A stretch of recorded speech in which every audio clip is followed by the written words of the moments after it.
Olá, amigos da TV Cidade. Estamos com mais um programa com o nosso convidado, sempre muito esperado, por demais conhecido, distribui autógrafo, inclusive, na cidade, Senair Gomes da Silva. Câmara 3, para te dar o teu oi inicial ali. Muito boa, gostei da piada. Depois eu te conto uma de índio. Tá bom. Mas é uma satisfação voltar aqui e conversar com nossos parceiros da TV Cidade. E é sempre bom ter uma oportunidade desta de falar o que a gente pensa, que aqui não tem censura. Só que ficou... Por enquanto, assim, não. Ficou muito... Sabe que eu sempre valorizei muito o direito de livre expressão. Sim. Agora, de repente, eu estou pensando em ter o direito de ficar calado. Porque o sagrado direito de ficar calado. Porque toda expressão, tudo que se fala, depende de quem está assistindo, de quem interessa ouvir tal ou não assunto, ele pode distorcer. E hoje a nossa justiça, infelizmente, está muito... Olha, é triste falar isso. Eu nunca imaginei, e olha que eu acompanho já há alguns anos, até estou com 71 anos. É um guri ainda. E acompanho a política, acompanho... eu entrei na universidade em 73, 74, início de 74, entrei na universidade. Fiz diversas matérias de direito, tanto a direito administrativo, direito constitucional, direito trabalhista principalmente, direito comercial. A gente fez N cadeiras de direito incontáveis, direito fiscal, aquela coisa toda. Depois aqui na administração também se repetiu diversas matérias do direito. Eu tenho um filho e uma filha advogados. Só que eles têm uma noção do direito diferente da noção que eu tenho. Eu tenho a minha noção de direito baseado nos bons costumes, na tradição e nos bons costumes. Essa antes de conhecer de legislação mesmo, eu tinha como norte a tradição e os bons costumes. Que é o pilar, né? Eu acho que isso era a nossa formação da sociedade de então, de 58, 60, 70, 80. Depois começaram a relativizar o direito. Sim. Quando eu vi a primeira vez a palavra delito, o cara mata alguém, ele cometeu um delito. Não, delito não. Aí me explicaram que não, que delito é uma coisa mais leve. Para mim, erro é erro. O maior ou menor se julga na menor ou maior pena. Sim. Mas eu estou errado ao cometer um delito? Claro. Então, para mim, me soou assim uma coisa nova e eu fui querer saber de quem falou o que era isso. Porque não se usava essa palavra. Nós usávamos a palavra crime. O que você fazia que era errado era um crime. E não, era a única palavra que a gente conhecia até sair lá do interior onde a gente morava. E quando passava um policial, a gente olhava para ele com todo o respeito, toda a consideração, porque era um agente que nos protegia. Era um agente que, se a gente tivesse uma discussão entre vizinhos, ela fazia a mediação. Então, o que ele falava, tanto nós como o vizinho, aconteceu uma vez, inclusive, com nós, com a minha família, e a gente, o que é lei. Acatava, né? A lei falou, está falado. Sim. E a gente percebeu que ao longo do tempo relativizou-se muito essas coisas. Infelizmente. E ficou difícil da gente viver numa nova sociedade. Para mim está muito difícil. Essa nova sociedade onde o que era certo está errado e o que era errado está certo. Houve uma inversão. Uma inversão total, né? E os políticos de hoje, acho que tem mais preço do que valor, né? A maioria, né?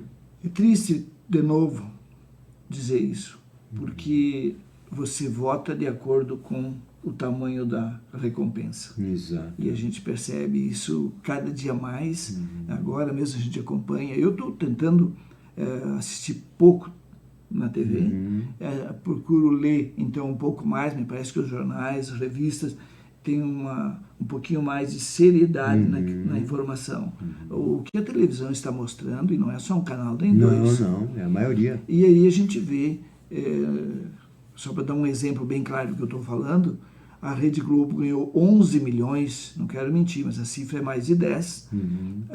O SBT um pouco menos, depois foi um pouco menos, mas foram mais de 20 milhões na publicidade do primeiro mês de governo. No primeiro mês. No primeiro mês do governo. É. Então, é uma campanha que foi lançada aí para a reconstrução do Brasil. Não sei quem destruiu, ninguém me avisou. Ninguém me falou nada. Agora, mas quem destruiu o Brasil?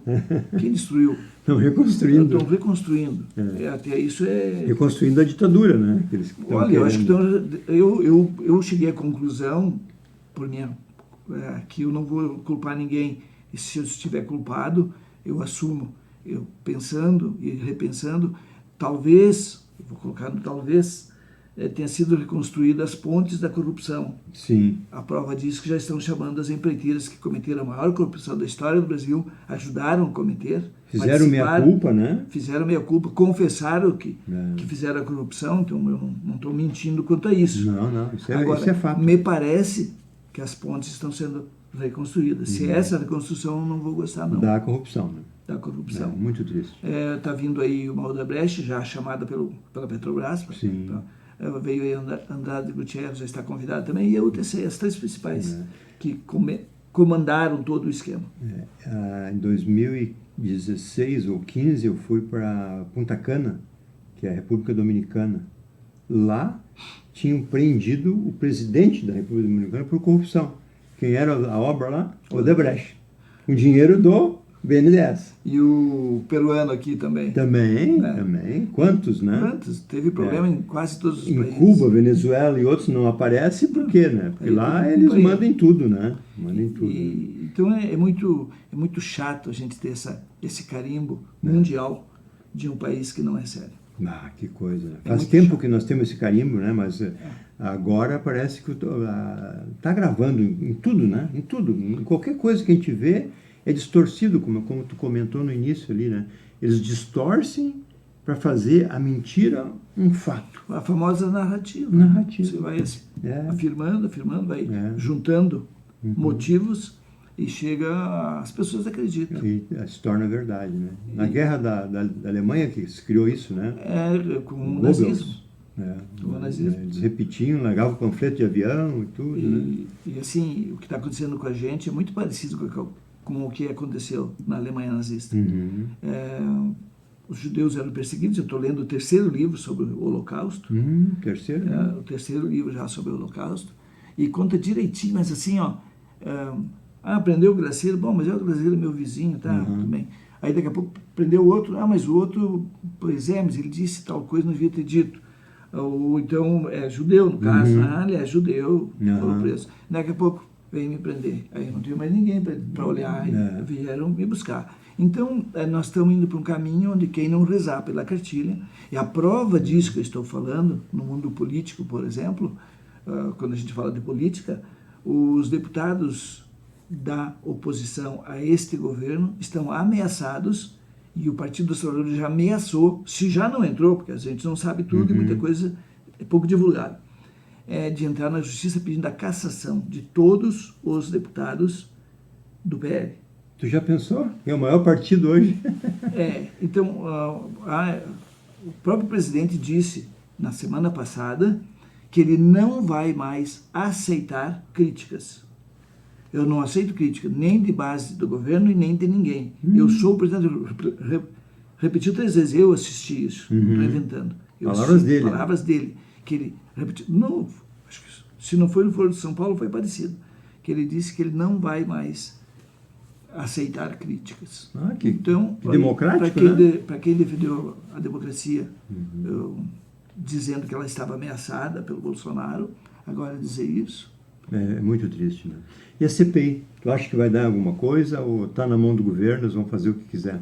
A gente percebe claramente, eu tenho assistido algumas oitivas, né, da CPI, e é decepcionante. Né? A presidente da CPI, agressiva com os depoentes, quando querem revelar alguma coisa que não é de agrado do governo. O presidente e o relator são da base do governo e preparadíssimos. Eles são escolados, estão doutrinados para conduzir desta forma. E quem não acredita, busque na internet as falas, as oitivas até hoje, das pessoas que foram convidadas para depor na CPI do 8 de janeiro. O canal do governo também passa, eu acho, né? Não tenho assistido. No Senado. Né? Passa, a gente vê pelo YouTube. Pelo YouTube. Sim. E pela internet se acha, é só pesquisar. Você acha as oitivas da CPI, da CPMI. CPMI, né? Que é uma mistura, né? É uma mistura dos dois. E eu digo assim, dá pena daqueles que não lê pela cartilha deste atual governo. Porque eles não têm a mínima condição de se pronunciar, de fazer valer alguma prerrogativa que é da própria CPMI. São patrolados pelos atuais presidente, relatoria e mais outros membros que foram colocados. Né? Muita gente já está rezando pela cartilha do governo, porque vai levar vantagem, é claro. A gente comentava anteriormente ali, o governo está distribuindo mais 500 milhões de verbas. Liberou agora, porque o Lira precisava trancar a pauta não digo, mas suspender as sessões, comissões não estão funcionando, até que não se vote o arcabouço fiscal. Que é um aumento de imposto. E a reforma tributária. E tem mais coisa, está no meio ali, mas o arcabouço fiscal, eu vi uma definição outro dia, que eu achei bem interessante. O que significa arcabouço? O cara disse, não, arca é que os brasileiros vão arcar com mais despesas. E no bolso? E bolso, a gente sabe o bolso de quem. Então eu achei bem interessante. Arcabouço. Porque se o brasileiro não levar as coisas na brincadeira, ele senta e chora, vira depressivo. Tá certo. Não tem outro jeito. Tá certo. Então, é o arcabouço fiscal. A reforma tributária vai aumentar o setor de serviços em torno de 160%, o que existe hoje na reforma tributária. Tem certos setores da economia que aumentam em torno de 30% a 40%. Os impostos, que já se achava caro, vão aumentar muito mais, que a transmissão de bens, no caso de heranças e tal. Esses impostos territoriais também, se tu tem uma fazenda, se tu tem uma terra, se tu tem alguma coisa, vão aumentar assim enormemente. Tu tem alguma coisa, tu vai pagar por isso. Quer dizer, o prêmio da gente ter lutado tanto, ter pago tantos impostos, porque cada passo que você dá no empreendedorismo, você paga seu imposto. Você está mais do que pago, né? Então, mais que pago, e aí você tem, já chega o absurdo do IPVA, que é uma loucura, para você pagar IPVA, né?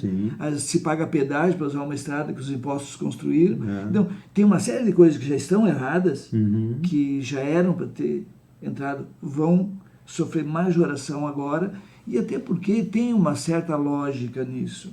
A gente condena, não concorda, mas tem uma lógica. Quantas pessoas entraram a mais na máquina governamental nesses 6 meses? Só de ministério aumentou para 37, né? Não, e tem, assim, estava meio trancada a bronca do governo com o Congresso e tal, agora liberou geral. O recado foi muito claro. Coloquem as pessoas conforme prometido. O presidente foi muito claro nisso. Nós temos que cumprir o que foi prometido. Ou seja, vocês venham com a gente, vai ser o Brasil da esperança. A esperança de alguém que está ali esperando um pouquinho. Porque a esperança daquele que trabalha não vai ser aumentada, não. É o Brasil da esperança, Brasil da esperança. Quem perdeu uma eleição, quem não sei o quê. Está no slogan deles, né? Sim. Então, essa campanha aí que foi feita para virem mais partidos, tinha uma lógica. Claro. Olha, eu fico impressionado. A União Brasil quem é? Você vai ver a união do DEM com não sei mais quem lá. Essa altura a gente tem tanto P ali, que é muita mistura. Bom, fizeram a União Brasil. Onde está o Moro? Aí tem o Podemos, que deve ser o do nosso senador. Esses partidos não tem nada o que fazer neste governo. Quem tem o que fazer nesse governo é o PDT, que é o puxadinho, sempre foi. É o PDT, o PSOL e o PT. Talvez o PSD, PSB, que é o vice. Esse sim. Eles se juntaram ali. Tudo bem. O que o MDB está fazendo lá? O que o Partido Progressista está fazendo lá? Se não é só conveniências. Então, o MDB, eu tenho esperança que eu quero e preciso viver mais uns 20 anos. Então, eu ainda quero ver o MDB ser estudado pelos especialistas da NASA. Porque não tem outra explicação. Como um partido que brigou contra a ditadura militar há quantos anos? Quer dizer, só existia a Arena, que era junto dos militares, e o MDB, que era o contrário aos militares. Eles pegaram muita gente pegou em armas Sim. do MDB para recompor uma democracia. Diretas já? Foi um estrago. Nova Constituição, tudo... Tudo o MDB carimbava. É. Conseguiu 23 governadores numa federação que tinha 24 estados na época. Então, tem que ser estudado. A partir dali, se juntam com a Arena, porque o Sarney era presidente da Arena, Sim. gente, pelo amor de Deus, será que todo mundo esqueceu disso? Os mais novos não sabem nem o que é Se junta, a Arena era ação Renovadora Nacional, não tinha nada de renovação, Nada. era só para apoiar os militares. Sim. Então, acontece tudo isso e de lá para cá, Sarney, que era da Arena, veio sendo o MDB. Virou presidente. Virou presidente. O MDB nunca mais foi governo federal. Nunca mais. Mas sempre junto. Mas sempre junto. Acho que eu estou mentindo. O Itamar Franco, que era vice do Collor, deve ser do MDB naquela época. Ou era de um outro partido, não sei. Eu não lembro também. Mas era apoiado pelo MDB, que Total. levou o Pedro Silva como ministro Sim. e tal. Então, assim, naquela época foi aplaudido, porque foi um governo de união nacional, Sim. porque a coisa estava bem complicada. Então foi bom que acontecesse isso. Pós-Collor, né?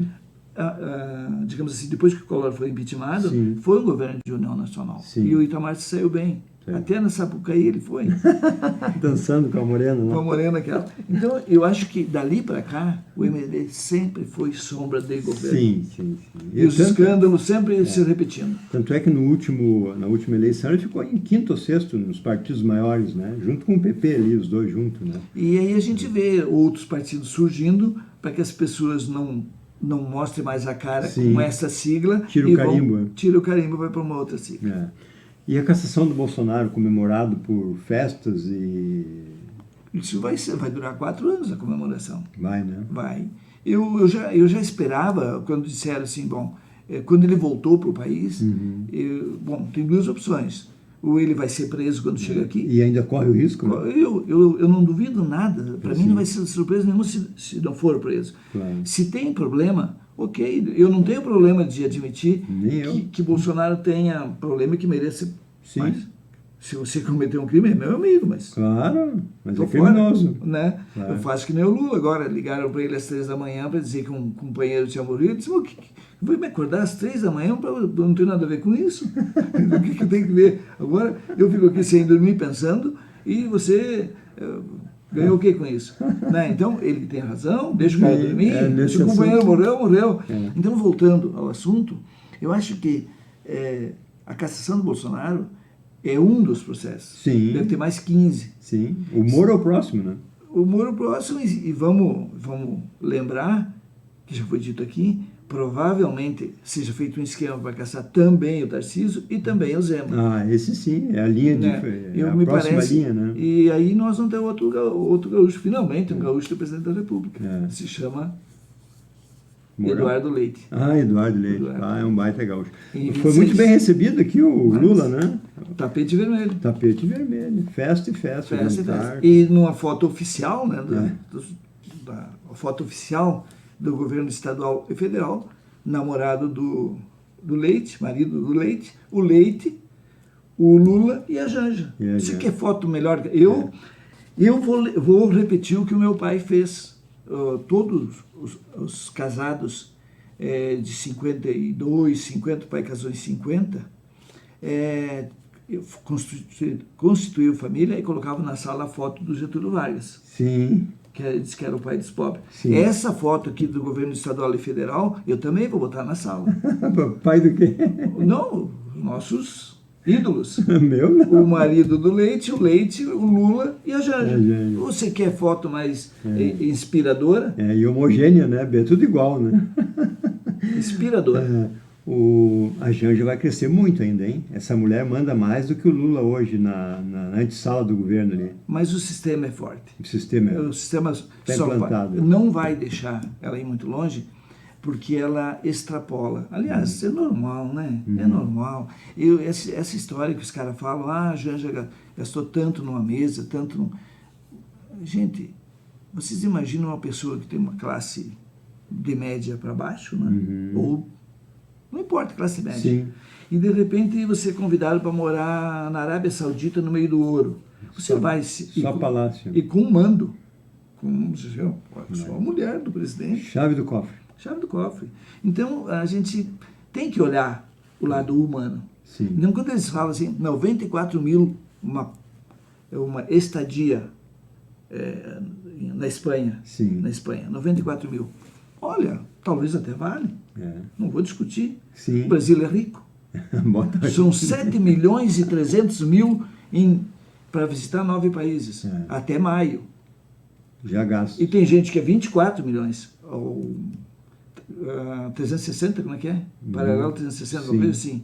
É um blog aí, acho que é blog sim, publicou 24 milhões. Porque as despesas não estão sendo postadas como deveria ser. Mas e a transparência que era tão falada? Já foi pedido, inclusive, foi pedido até pleito junto à Justiça para que ele divulgue. Diz que por segurança não vão divulgar. Ah, por segurança. muita segurança. Então, assim, volta à legislação. A lei vale para um, não vale para outro. Sim. Então, a FAB, Força Aérea Brasileira, leva ele com os aviões da FAB, traz de volta. Tem a China, quando a visita da China, ficaram todo mundo de boca aberta, olhando o que era a comitiva brasileira. Na Itália também? Na Itália também. Nunca antes na história de país nenhum teve uma comitiva tão grande visitando outro país. Nunca. Estão aproveitando. Isso é um recorde mundial. Estão... se eu tivesse em lua de mel, como o Lula está, o Lula ainda está em lua de mel, e está aproveitando a vida, e ela, por isso, ela se empolga, né? Eu acho que tem razões para isso. Não precisa levar deputados, senadores, o presidente do MST. Amigos dos amigos. Né? Vai com pouca gente. Agora é escancarado o absurdo, assim, a falta de senso, de responsabilidade, e ninguém fala nada. Está todo mundo anestesiado. Ou com medo. Não, o medo é geral. Até porque ele está bem respaldado pelo Benedito, pelo Alexandre, o único que está falando algumas coisas que me chamou a atenção se chama Gilmar Mendes. Pois é, cara. O Lula falou que a democracia é relativa, e o Gilmar Mendes disse que não existe democracia relativa. Né? Ou é ou não é. Mas o Gilmar, ele é indicado do Fernando Henrique. Se eu não me engano.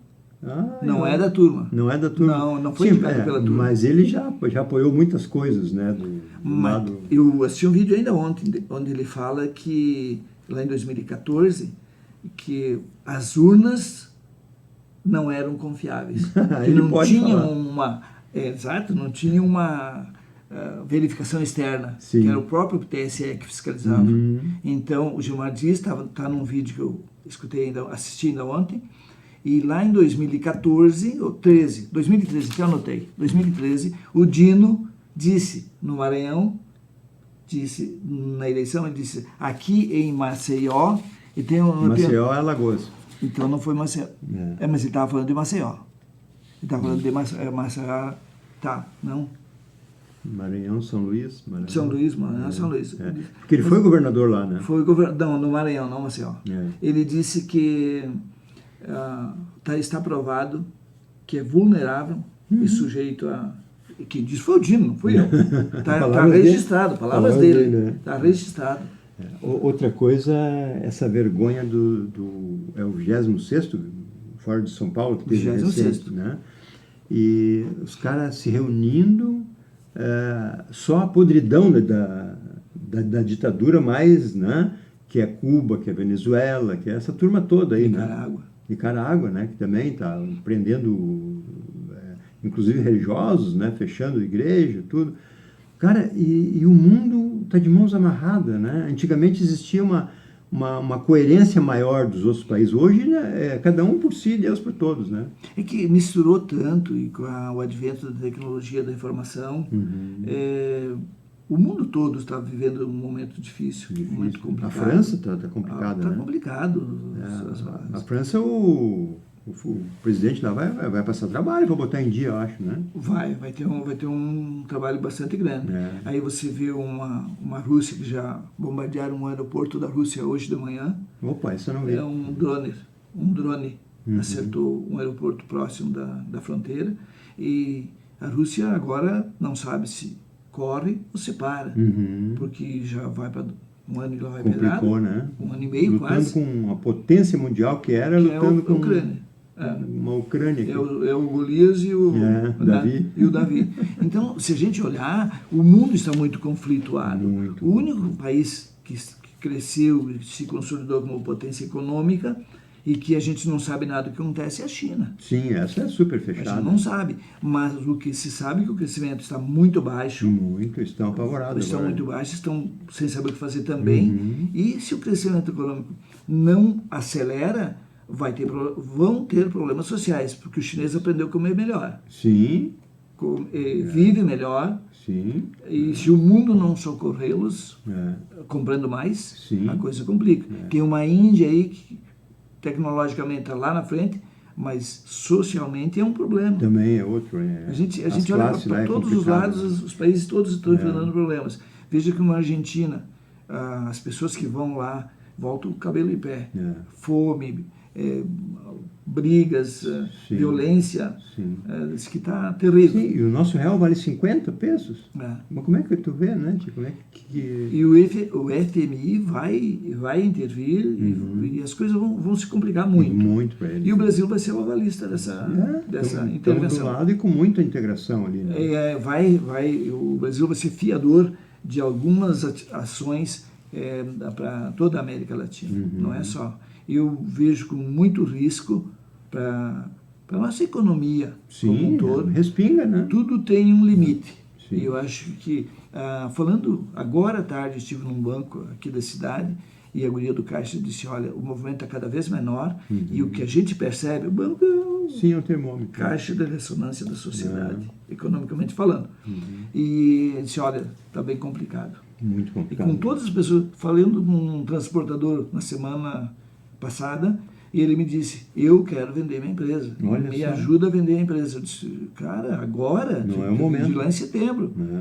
Não, mas eu preciso, eu quero vender, eu quero cair fora, não dá mais. Claro, o cara não compra, tu não transporta. Sim. Não transporta, o fabricante de implementos não vende. A embalagem não gira, nada. Dizem que para agosto deverá haver uma enxurrada de dinheiro via BNDES Movimentar. para que a indústria pesada, caminhões, porque um caminhão que se vende só de imposto dá um Sim. bom valor.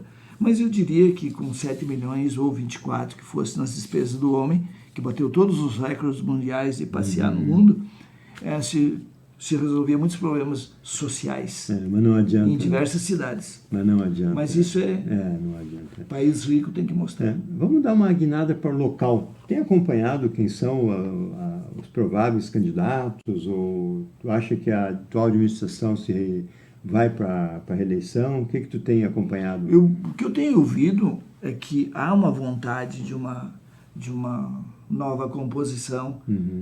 Talvez o Fabiano não queira, mas que o Jonas seria o candidato natural. Isso eu tenho ouvido, não deles. Mas tenho ouvido, o Jonas tem aparecido mais publicamente, né? Tem representado mais a prefeitura. Talvez seja uma estratégia, né? Mas eu não vejo assim. Tem uma candidatura de um ex-prefeito também sendo colocada. Que é do Pedroso. Então, mais um. Que é do Pascoal. Do Pascoal. E há algumas possibilidades de coligações de outros partidos, não os que estão hoje na prefeitura, ou pelo menos não estão na primeira linha. Então, eu acho que começa a se definir até o final deste ano já algumas possíveis candidaturas. Eu acho que esse ano poderão surgir até uns 4 candidatos. E assim, ó, eu acompanho já há 38 anos a cidade, né? Eu acho que essa eleição é uma das mais incógnitas, assim, de possibilidades. Né? Porque a população tinha uma expectativa muito grande para essa administração. Foi colocado assim um plano de governo, uma possibilidade enorme por ser um administrador. Sim, empresário bem-sucedido. Bem-sucedido, o Jonas, um rapaz experiente também, trabalhou em banco, trabalhou com história. Mais técnico do que político, né? Muito mais técnico, político quase nada. Ele foi do PSDB, né? Sim, PSDB. PSDB foi. E, então, criou-se uma expectativa muito grande. E até agora, essa expectativa foi frustrada. Não, eles estão tocando bastante obra, mas obra não ganha eleição também, né? Também ganha. Eu te diria que mexer na infraestrutura de uma cidade E na tua linha de pensamento, por que o Mário Vanin não se elegeu? Sim. Chamavam ele o prefeito Tatu. Porque fez obras assim Sim, que não aparecia. Em Caxias, né? Em Caxias. Não se reelegeu por quê? Porque tinha acabou nem saindo candidato. Porque ele tinha essa preocupação. O Sartori fez diferente. Fez mais de 100 obras que apareciam quando ele foi prefeito. O município completava, se não me engano, 120, tinha 120 obras para mostrar que cada obra representava um ano de governo. É mais ou menos isso, não sei se era 120, 115, mas era isso aí. Ou 100 anos que fosse, mas ele tinha tantas obras quanto os anos do... Eu vejo assim, a atual administração, eles estão pensando muito no macro. E até se fala assim, não, vamos fazer, em vez de fazer 5 quilômetros de asfalto, vamos fazer 4 ou 4,5, mas vamos atender aquele pessoal que está na fila da saúde aí, que toda hora reclama, né? Porque pós-pandemia deu aquela brecada ali, né, de atendimento. E hoje, como tem reclamação de saúde, né, cara? Tem muita coisa represada. Também. Foi represada na pandemia, agora a gente vem para a baila e aí não encontra o atendimento. Não, isso é difícil. Ele não é suficiente. É difícil, né?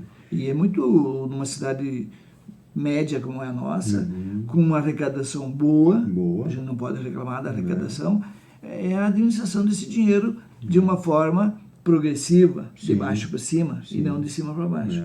Uma obra que vai privilegiar a classe alta representa muito menos do que uma obra que vai representar uma maioria de um bairro, por exemplo. Que é a maioria dos votantes. Que os votos são iguais. Um por um, né? É um por um. Isso aí. Eu sempre digo que a gente ganha eleição no bairro, não no centrão aqui. No centro não ganha. Né? Você vê como passa rápido, né? Passou. O que nós deixamos para trás aí? A Petrobras já falamos, né?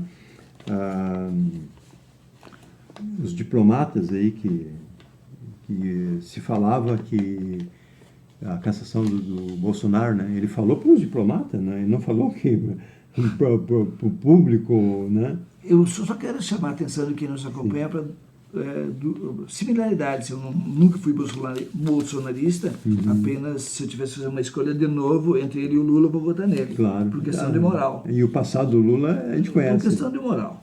Eu não votaria em ladrão, e não sou eu que digo. Claro, foi comprovado, né? Foi o Mauro, foi o Moro que disse e provou e eu fora. Só estou repetindo o que o Moro disse. O chefe de gabinete dele, todo mundo Lula, concordou que teve problema. Assinaram, mas ele não sabia de nada. Tudo dos amigos, era amigo. Diz que a mulher também é de um amigo, não sei se é verdade. O meu amigo cedeu. Vai saber. Então, o fato é que são escolhas. Nunca gostei do Bolsonaro, porque eu não consigo entender que um deputado federal baixe o nível de discutir bobagem com a Maria do Rosário. Sim. Uma sequelada. Então, eu acho que esse fato do Bolsonaro é um louco. Muito explosivo. Quantos mil partidos lá, sei lá. Sim. Então, eu fui votado de luto e você é testemunha disso. Então, o que acontece?